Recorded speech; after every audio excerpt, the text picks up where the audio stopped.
இன்னைக்கு காங்கிரஸ்ல இருந்து அந்த நாடாளுமன்ற வளாகத்துல ஒரு போராட்டத்தை வந்து கண்டக்ட் பண்ணியிருக்காங்க. அதுல ஒரு டிஷர்ட் அடிச்சிருக்கிறாங்க. பிரியங்கா காந்தி உட்பட எல்லாருமே வந்து அந்த டிஷர்ட் போட்டிருக்காங்க.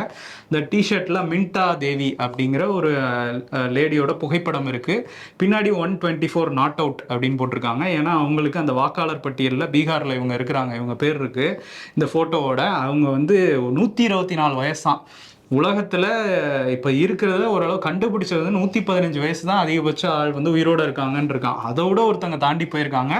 ஆனா என்னன்னா அவங்க இப்பதான் ஃபர்ஸ்ட் டைம் ஓட்டரா இருந்திருக்காங்க அப்படிங்கறத இதுவும் சொல்றாங்க. இதெல்லாம் தேர்தல் ஆணையத்தோட ஆசையோட இதெல்லாம் வந்து நடக்குது. தேர்தல் ஆணையத்தோட வெப்சைட்ல இருந்து எடுக்கப்பட்ட ஒரு விஷயம் தான் இது அப்படிங்கிறதையும் வைக்கிறாங்க. இன்னொன்னு சுஷ்மா அப்படிங்கிறவங்களுக்கு வந்து இந்த மகாராஷ்டிரா பல்கார் தொகுதியில ஆறு ஓட்டு வந்து அவங்க இருக்கு. ஒரே போட்டோ ஆனா வேற வேற எபிக் நம்பரோட இருக்குதும் இப்ப தேர்தல் ஆணையத்தோட தரவுல இருந்தே எடுத்து வெளியிட்டு இருக்காங்க.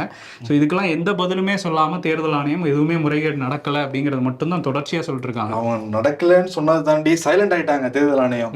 ஏன்னா வந்து ராகுல் காந்தி இந்த மகாதேவபுராவில் குற்றச்சாட்டு வச்சிருந்தாரு. ஆனா இப்ப என்னன்னா எதிர்கட்சிகள் அவங்க ஏரியாக்கள், அவங்க சட்டமன்ற தொகுதி, நாடாளுமன்ற தொகுதிகள்ல பாருங்க எவ்வளவு ஓட்டர்ஸ், எவ்வளவு எபிக் நம்பர்ஸ் இருக்கு, எவ்வளவு இதுல ஜீரோ இருக்குன்னு சொல்லிட்டு எல்லாம் வெளியிட்டு இருக்காங்க. இப்போ பாயிண்ட் வரட்டும்னு ரொம்ப கமுக்கமா இருக்காங்க தேர்தல் ஆணையம். இல்லைன்னா பிஜேபி ஆரம்ப கட்டத்துல சப்போர்ட் பண்ணிக்கிட்டு இருந்தாங்க தேர்தல் ஆணையத்துக்கு. இந்த ரவிசங்கர்லாம் சொல்லிக்கிட்டு இருந்தாரு, தேர்தல் ஆணையத்தை நீங்க வந்து குறை சொல்றீங்கலாம் சொல்லிக்கிட்டு இருந்தாருல.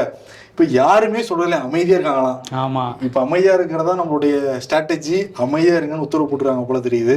ஏன்னா வந்து அவர் ஆர்எஸ்எஸோட மோடிக்கு ஒரு சண்டை இருக்கு அப்படிங்கிறதும் இப்ப வெளியே பட்டவர்த்தனமா தெரிய ஆரம்பிச்சிருச்சு. ஏன்னா ரொம்ப அவரோட பவர் அப்படிங்கிறத குறைக்க பார்க்குதான் ஆர்எஸ்எஸ். அவருக்கு வேண்டிய சகாக்கள்லாம் அங்கிருந்து நீக்கிடலாம், இவரை மட்டும் வேணா கூட வச்சுக்கலாம், பட் அவருக்கு வேண்டிய அமைச்சர்கள் அங்க இருக்கக்கூடாது, நம்ம ஆட்கள் தான் இருக்கணும்னு ஆர்எஸ்எஸ் ஒரு முடிவு எடுத்திருக்கதாகவும் சொல்றாங்க. அதனாலதான் நட்டாவோட இந்த பதவிக்காலம் முடிஞ்சும் யாரு தலைவருங்கிறத தேர்ந்தெடுக்காம இருந்துட்டு இருக்காங்க.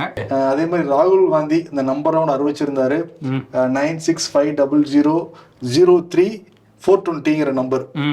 அந்த இப்போ அந்த 420 அந்த நம்பருக்கு வந்து ஒரே நாள்ல 24 மணி நேரத்துல 10 லட்சம் பேர் நேற்று வந்து கால் பண்ணிருக்காங்களாம். பொதுமக்கள் ஆதரவு வந்து கொடுத்துருக்காங்களாம். ஆமா, அதே மாதிரி அந்த vote.chori.in அதுக்கும் பல லட்சம் பேர் விசிட் பண்ணிக்கிட்டு இருக்காங்களாம்.